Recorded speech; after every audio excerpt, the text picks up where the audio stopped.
सैरान बेहोश हो गई थी। उसकी माँ उसे संभाल रही थी। सांस लो मेरी जान, सब ठीक हो जाएगा।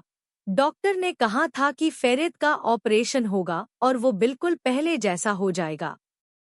कासिम दौड़ता हुआ आया। सैरान की हालत देखकर घबरा गया। माँ ने उसे बाहर ताज़ा हवा में ले जाने को कहा। हॉस्पिटल के बाहर खालिद साहब का गुस्सा फूट पड़ा। अगर मेरा पोता मासूर हो गया तो इसकी जिम्मेदार सिर्फ तुम हो सैरान। कासिम ने सख्त जवाब दिया। साहब, यह सब आपकी वजह से हुआ है। आप अपनी गलती का बोझ मेरी बेटी पर नहीं डाल सकते।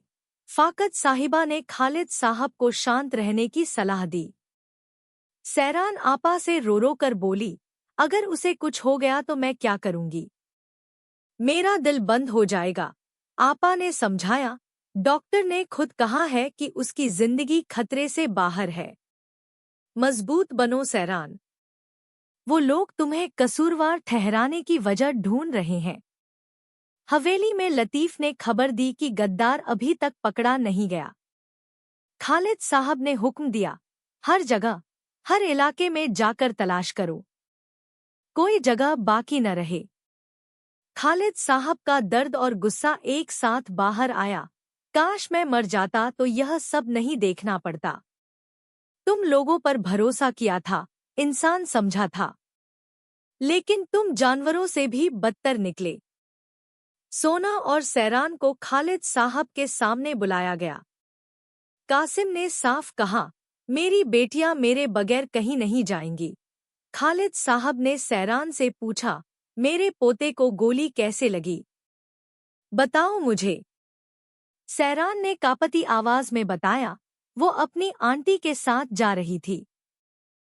तारिक वहां पहले से मौजूद था। फेरित को पता चल गया था। उसने कहा, चलो भाग चलते हैं, लेकिन तारिक पीछे आ गया, हाथ में बंदूक थी।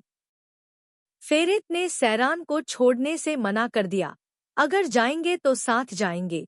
जैसे ही वो गाड़ी की तरफ बढ़े, गोली चल गई।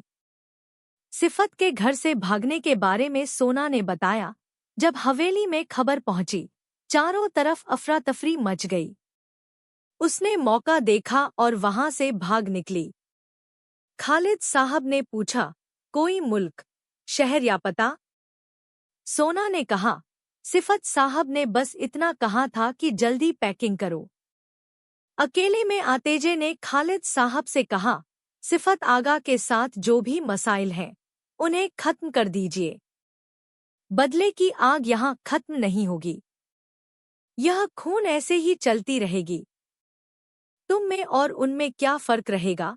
खालिद साहब टूटे हुए बोले, अब तो सिर्फ मरना बाकी रह गया है। आतेजे ने धमकी दी, अगर तुमने बदला नहीं छोड़ा तो मैं भी अपनी जान ले लूंगी। फेरित की नर्स ने सैरान को बुलाया। फेरित साहब होश में आए हैं और सिर्फ आपको मांग रहे हैं। सैरान दौड़ती हुई अंदर गई। फेरित ने मुस्कुराते हुए कहा, तुम वाकई पागल हो। मैंने कहा था मुड़कर मत देखना, तुमने देखा और उसने गोली चला दी। सैरान रो पड़ी। फेरित ने हंसते हुए कहा, देखो, मैं बिल्कुल ठीक हूँ। बस यह उल्टा हाथ महसूस नहीं हो रहा। घर वालों को मत बताना, वो परेशान हो जाएंगे। सैरान ने झूठी हिम्मत रखते हुए कहा, डॉक्टर ने कहा है बस एक छोटा ऑपरेशन होगा, सब ठीक हो जाएगा। फेरित ने कासिम बाबा की तारीफ की, यकीन नहीं होता वो मेरे बाबा हैं। कह रहे हैं, मेरा दामाद बहुत बहादुर है। सैरान ने फेरित का हाथ थाम कर कहा, बहुत प्यार करती हूँ तुमसे। सबसे ज्यादा, फेरित बोला, करना भी चाहिए, तुम्हारे लिए मरने वाला था मैं। सैरान ने वादा मांगा, वादा करो जल्दी ठीक हो जाओगे।